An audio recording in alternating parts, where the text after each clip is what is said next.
आप सभी का स्वागत है। आज की कक्षा मानचित्र का परिचय अध्याय 1 को समर्पित है। आप लोग पिछली कक्षाओं में मानचित्रों से जुड़ी हुई अनेक विषय वस्तु को पढ़ी होंगी और पढ़े होंगे।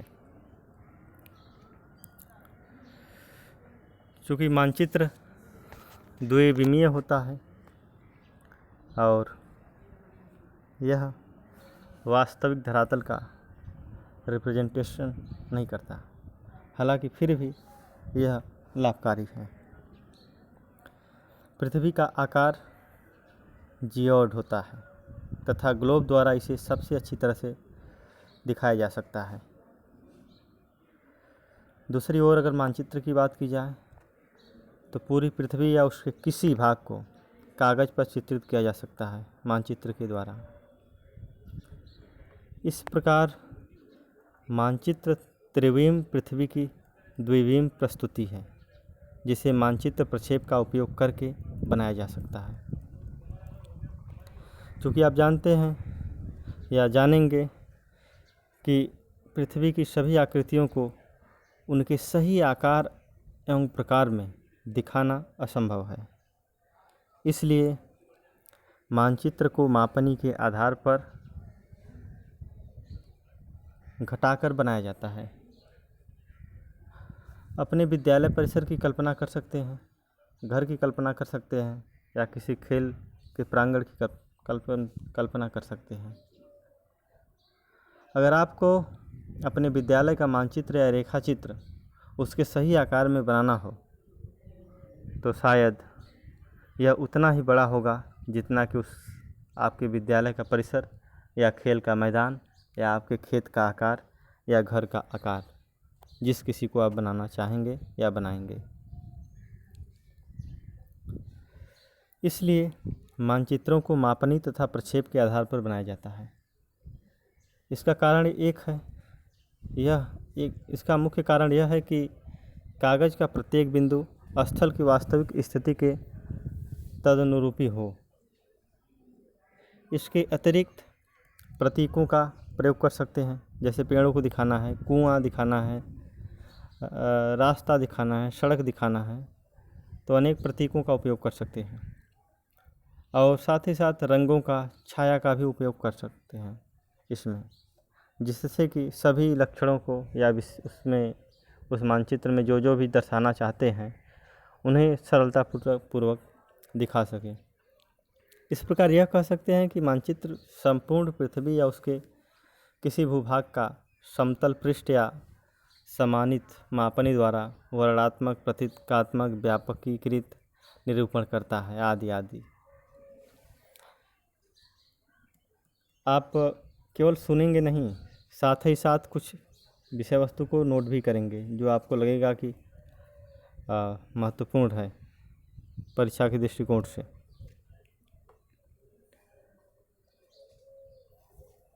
यह तो मापनी का है।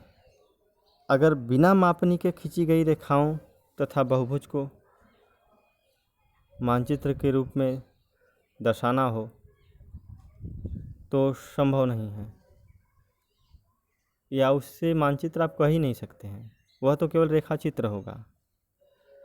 और हम लोग जो है आज इस अध्याय में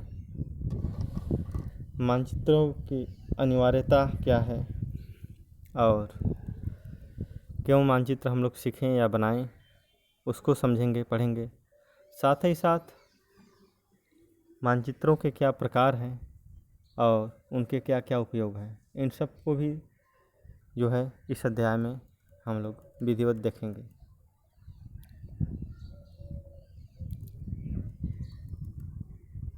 आप कुछ मुख्य जो हेडिंग होंगी उसको आप जो है नोट डाउन भी करेंगे, ताकि परीक्षा के दृष्टिकोण से उसको आप जो है समय समय पर पढ़ते रहें और कुछ तथ्य हों तो उसको मेमोराइज भी करें, इसलिए आप लिखेंगे। तो आप अपनी कापी कलम ले लीजिए।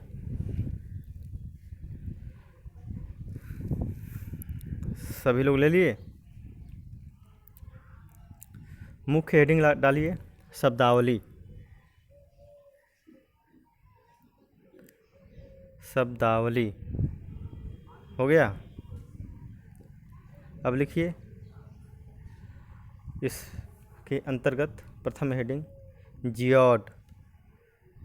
ज जहाज पर, बड़ी की मात्रा, आ चंद्रबिंदु, यह यति और ड डमरू। जियॉड हो गया। यह एक लघ्वच गुलाब है। जियॉड जो है एक लघ्वच गुलाब है जो पृथ्वी के वास्तविक आकार के अनुरूप होता है या अनुरूप होता है तो ज़्यादा तर्कसंगत नहीं होगा। आप लिख लीजिए एक लघ्वच गुलाब जो पृथ्वी के वास्तविक आकार के अनुरूप हो।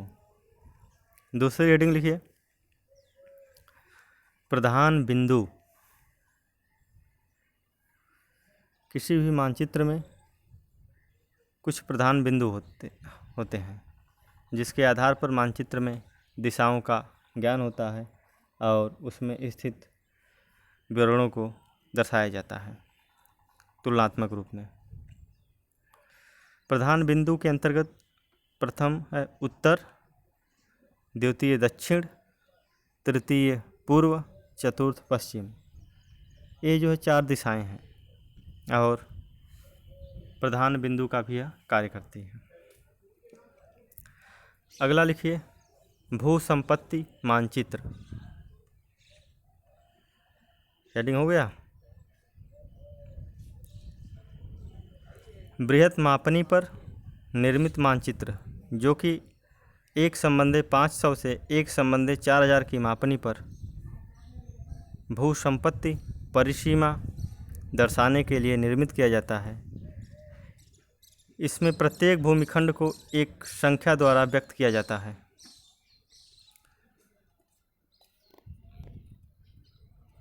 साथ ही साथ अगला लिखेंगे मानचित्र किसी मापनी से लघुकृत, ठीक है, किसी मापनी से, कुर्सी वहाँ बैठ जाओ, जल्दी में हो, देने आए हो बस, क्या है? आधार कार्ड पापा की। अच्छा अच्छा अच्छा, लाओ लाओ यहाँ लाओ। किसका? मेरा। क्या नाम है इसका? काना। काना, अच्छा। फोटो दियो कि नहीं उसमें?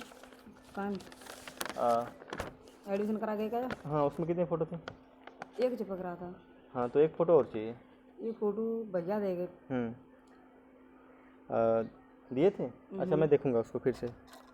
और पढ़ाई करते हो कि नहीं व्हाट्सएप ग्रुप में? सर जी पढ़ाई किस करें भैया, ऐसे रहते हैं।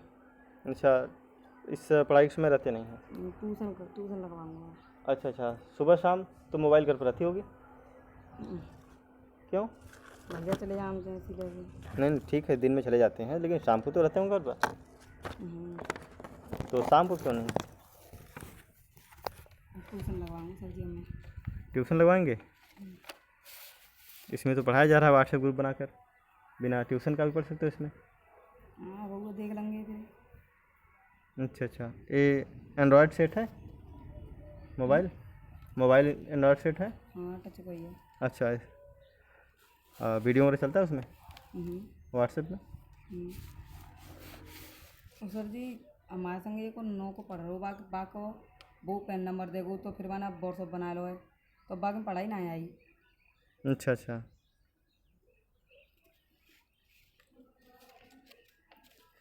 किताबें सभी हैं पास में? ले के आऊँगा सर जी। तो अभी ले ना, कहाँ घर है? अच्छा अच्छा, ऐसा है ना कान्हा, यथासंभव किताबें जो है ले लीजिए आप, ठीक है, और अपने से पढ़िए। व्हाट्सएप ग्रुप में पढ़ाया जा रहा है, बाई द वे इसमें पढ़ाई चल रही है, ये भी रिकॉर्ड होकर चला जाएगा जो भी क्लास 11 का है, कक्षा 11 का चल रहा है। तो जो बच्चे सुन रहे होंगे ये भी सुन रहे होंगे, कोई है जो है बातचीत चल रही है। तो ज़्यादा अच्छा है कि किताबें सभी खरीद लो और पढ़ाई शुरू कर दो। और दिन में मोबाइल घर पर नहीं रहती होगी, शाम को तो रहती होगी और सुबह भी 8 बजे तक रहती होगी, 8 बजे के बाद ही कोई काम पर जाता है।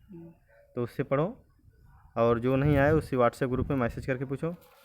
और बाकी कैसे पढ़ना है, ट्यूशन व्यूशन पर हम कुछ नहीं ज़्यादा कहेंगे, वो व्यक्तिगत विचार है तुम्हारा। लेकिन ये है कि पढ़ाई किताबों से करो और व्हाट्सएप ग्रुप में जो पढ़ाया जा रहा है वैसे पढ़ो, और जो नहीं समझ में आ रहा है उसको मैसेज करके पूछो। अब बहुत ज़्यादा दिक्कत हो, मैसेज से भी नहीं समझ में आ रहा हो, तो सुबह 8 बजे से और दोपहर 11 बजे तक फ़ोन करके भी पूछ सकते हो व्हाट्सएप नंबर से। ठीक है ना? ठीक ठीक। तो अभी तक आप लोग जो है लिख चुके हैं भू संपत्ति मानचित्र। इसके बाद लिखेंगे मानचित्र। अगली हेडिंग है मानचित्र। किसी मापनी से लघुकृत हुए आयामों के आधार पर संपूर्ण पृथ्वी या उसके किसी भाग का चयनित संकेतात्मक तथा सामान्य प्रदर्शन मानचित्र कहलाता है। ध्यान रहे, मानचित्र अलग है और मानचित्र कला अलग है।